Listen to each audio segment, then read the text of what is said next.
দাঁড়াও বন্ধুরা, দেখো আজকে ইন্টারেস্টিং একটা ভিডিও হতে চলেছে আর রোজার জন্য খুবই ভালো ভিডিওটা। তো তোমাদের হেল্প হবে। তো ফুলকো ফুলকো আজকে বানিয়েছিলাম বেগুনি। তো অবশ্যই এই সিক্রেটটা দেখে যাবে। তো দেখো, সবার প্রথমে নিয়ে নিয়েছিলাম আমি একটা বেগুন। তো বেগুনটাকে ভালো করে ধুয়ে নিলাম, আর দেখতে পাচ্ছ লম্বা লম্বা গোল গোল করে স্লাইস করে নিলাম। তারপরে জলের মধ্যে ভালো করে আবার ধুয়ে নিলাম, ধুয়ে জলটা ছাড়তে রেখে দিয়েছি। আর এখানে দেখতে পাচ্ছ, এখানে নিয়েছি একটু ময়দা আর নিয়েছি বেসন।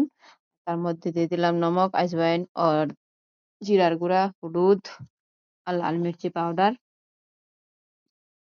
আর পরিমাণের মতো জল দিয়ে দিলাম, নর্মাল জল। আর ভালো করে দেখতে পাচ্ছ মিক্স করে নিলাম চামচটা দিয়ে। হাতও গেন্দা হবে না বন্ধুরা, এমন ভাবে একটা চামচ ইউজ করলে পারে।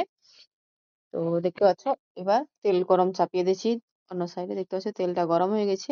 আর এক এক করে আমি দিচ্ছি, এরকম ফুলকো ফুলকো বেগুনি হবে। তো অবশ্যই এই ভিডিওটা ফলো করবে। আর যারা ইউটিউব থেকে দেখছো অবশ্যই সাবস্ক্রাইব করবে। আল্লাহ হাফিজ।